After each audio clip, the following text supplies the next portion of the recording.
All right, so this next little part, we're actually going to combine everything that we've done. So we've talked about like terms, and we talked about the distributive property that you can see up here still. Also, peep this awesome sticker that my daughter gave me. Awesome, right? But now we're going to simplify using the distributive property. Okay, and so there are two steps that we always do in this order unless there's an exponent. Okay, so step one that we do, we distribute. Okay, so that distributive property that you guys just learned about or reviewed, we're always going to distribute first, always. Okay, again, unless there's an exponent. Okay, so after we distribute, then we combine like terms. Okay, always. Okay, so this is the order that we're going to solve every single time, that we're going to use to solve every single time. Okay, so I have two examples here.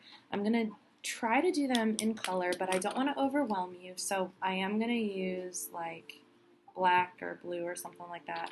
Also, I apologize in advance. I think one of my cats is going to try and make an appearance. So the first thing that we do always is distribute. So we look for the parentheses, we look for a number that's outside of those parentheses, and then we multiply whatever's outside by whatever's inside. Okay, so 3 to the x, 3 to the 6.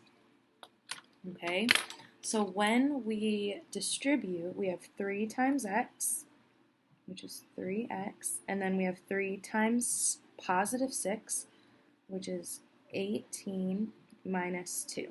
All right, so now this is where our boxes and our squares come in. So everything with an X, I'm going to put in a red box, everything. Okay, so this is actually pretty easy for us. So we have our 3x. It's the only one in the red box, so we're good with that. But then we have two constants. We have a positive 18 and a negative 2. So I'm going to add these together. So 18 plus negative 2 is a positive 16. Okay, and that's as far as we need to take it. Okay? So let's look over here at number 2. This one's a lot more confusing, I think. Okay? So looking at this, step 1 is always distribute. The question is, what are we going to distribute?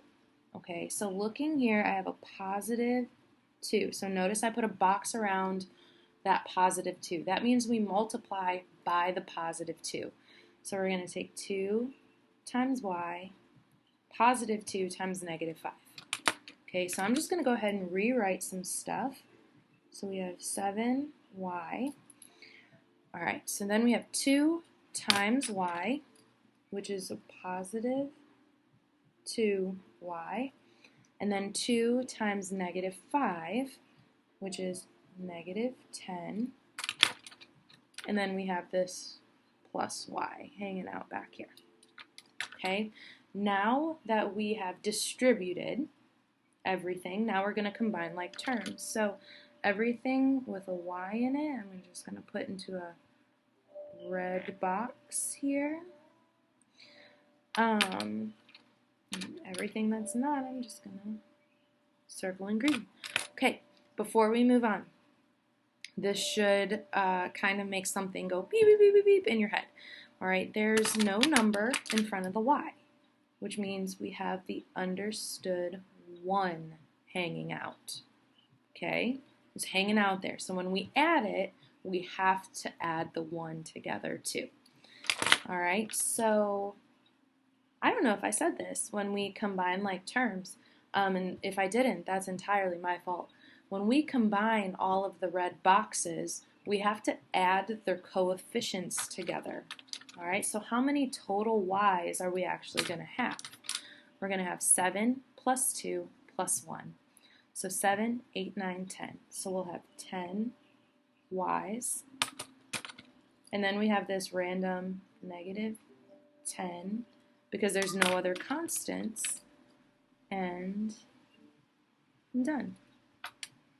Okay?